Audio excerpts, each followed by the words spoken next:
So, or we're at least now in position. So a high flyer, just go ahead and hold on my leg. It just looks like this, okay? That's a high flyer, slow. All right, now I'll show you what makes it work. And kind of how we do it initially. So a kid gets our leg up in the air, which we don't like, we don't want to be there. Arm is around the head. Now, this comes back to how you teach it. If you are showing a lat drop or a headlock or a high flyer, and you're telling your kids, okay, guys, we're down by 12 points, here's a desperation move, I want you to hit this, and we drilled it for 5 minutes and we never revisited this move again. You have zero confidence. You taught it with zero confidence. Your kid has zero confidence. So when they go to a match, they're not going to have confidence that they're ever going to hit any of these moves. They're just going to be like, I'm down by a lot, there's short time, I got to make it look good like I did something, they halfway do it and they go to their back. Right? That's what everybody does. Okay? Don't teach it that way. You literally teach it the same way you teach a high crotch, the same way you teach a sweep single or a double leg. Teach it with confidence, because you may have one kid on the team who makes, this is like their thing, and they perfect it, and they're in the state finals. And if you had made that kid do a double leg the whole time, they maybe never even qualify for state. Does that make sense? Okay, so give them some weapons. All right, I'm here, I'm around the throat. This hand has to be under. I see kids try to do high flyers, and they go over, and they pull the guy on top of them. You have zero leverage. Over, zero leverage, and you just get buried on your back. And you have to tell kids all the time. Over, under, and lifting them up. Especially when those guys get all sweaty. All right? Just by being under, you have leverage. Just like in football, low man wins on the line. So, I have to have leverage. So I have isolation on his head. I have leverage by being underneath. Okay? I also have a fulcrum right here that's going to be kicking him over. So, we don't try, unless they're running through me, we don't high flyer them right away. If they get it up and they're standing there, we try to snake. We're here. I tell them, put your foot on the mat. Okay, so this guy is here. Boom, I put my foot on the mat, I rotate my hips, and I snake. If I miss the snake, guess what? I got out of the single leg. Okay? So that's our initial goal. It's not the high flyer. So we say you get in this position, over, under, foot on the mat, CE, snake. Okay, now, I can't get my foot on the mat. Colin's too good, he's too strong. Okay, he's got it sucked up, and I can't get my foot on the mat. Well, action, reaction. As I'm pushing down, Colin's going to show me how tough he is, and he's going to pull up. That gives me the momentum I need. And I usually use this other foot to try to kind of push in a little bit as I push this down. Because guess what? I teach my kids like this. Play the tough guy game. I push in, show him how tough I am. He pushes me back to show me how tough he is. So I just want to get his momentum going. That's it. So we're here. Push my foot in, he pushes back. Now, I'm setting to my butt. Now this is one where we are exposing our back for a second. So you can't hit it halfway. Halfway point your back.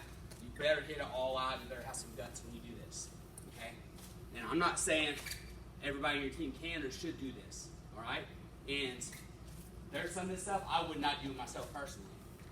But I'm not going to limit a kid in practice or in our room that maybe has different skill sets than me, and he can do it. Okay? So just because you wouldn't do it doesn't mean they can't do it. All right, so I'm here, and I'm trying to push my foot in, and he pushes back. Now, I'm setting to my butt. I'm going to go this way, where I have his head isolated, so he has no post. His hand is occupied, so there's no post here. His head's isolated, so there's no post there. And I'm going to hip heist, which is a great wrestling skill to have. So, momentum's coming toward me. I set, kick. Now, I'm freezing right here. Watch. As soon as I get here, boom, I hip heist.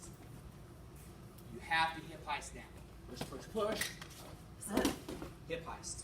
Now, come under, readjust, get the fall. In here, the simple thing is, use the underhook side, bell out on the overhook side, around his head, post, hip heist out, and wrestle. Okay? Post, sling back, you need to wrestle. All right, but we'll get some weapons from here. Brian Melchior is a big part of their system because you try to high flyer and you got set to your butt and it didn't work. All right? Now, what we don't want to happen, worst case scenario, call on jump sides. Now keep circling right there. Oh, I'm in trouble. Because now I'm locked in over his head. So now my overhook and underhook is a detriment. I'm like pinned like this, okay? Knowing that, don't let him go to that side. So we're here, As soon as we hit, this foot stays up. So if he does try to circle, okay, go ahead and try to circle. I can block with my feet. I can block with my other foot. I can get inside. I don't want his whole body over here because I'm going to get pinned. Okay? So, but as soon as he gets ready to circle, or as soon as we hit, before I even worry about any of that, this foot should be posted. Because I'm going to use that as a power foot. Again, his hand is occupied. His head is isolated. So I'm just going to go to this side. I have my leverage underneath, right here. We hit on our butt. I use the power from my foot to push, and I take him over again. Boom. He hits, I hip heist. So we hit right here.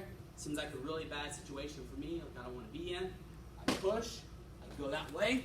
As soon as we hit, and notice I use that elevator, hip heist over. A tiny bit, and it's like you're sweeping. Okay?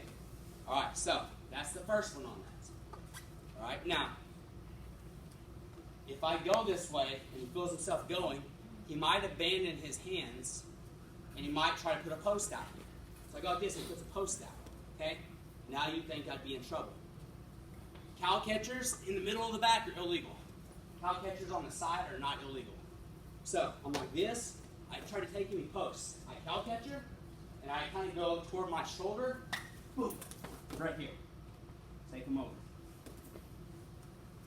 That cow catcher one is dirty. Okay? It's not very comfortable, is it? Nope. So I try to take him, he posts. I cow catcher on the side. The other option is I sweep the arm, so I put his arms above his head. So I'm here, I sweep this, put his arms above his head, and I take him over. All right, trying to calling up to me. Can you turn? Right here. Again, we come back to like jiu-jitsu sweeps. Okay. So I'm pushing like this, and he takes off the other direction. Sweep his legs. Right here. Okay. Got that. You don't want to be there. So sometimes I don't get this foot blocked to sweep him, but I still have a foot on the inside. So he goes and gets over this foot, and he's running. I still can lift that high. And you got to drill that with the kids a lot. Set to your butt. Everything's isolated on his head. This foot's up and over. Okay? Up. Follow him. This is worst case scenario. You get put on your back. And unbelievably, we have a lot of kids that put people on their back from this position. Then we have some knuckleheads who go to their back all the time and try this. And don't go to your back on purpose. All right. So I'm here, and he beat me. Okay, bam. He jumped over, and he got to this side, and I'm like, oh man, I'm on my back. I'm in trouble. All right. Here's what I'm going to do. Some guys will just try to pull, and then they can't pull, right? Okay, especially if this guy gets his hips back or something. I'm like, oh, I can't do this. Okay, so I'm going to stay on the head. The underhook hand is going to the far hip. So he jumped sides up. This hand immediately went to the far hip. Everybody see his hand? It was on his back. I slid it under to the far hip. Now I post my feet, and I roll. I'm using his momentum, beating me on this side. I'm pulling his head down, so his spine is useless. I'm here, and I am hip heisting over. I'm exploding through with my arms, and my legs are hip heisting. Okay? Again, don't let this be your go-to move.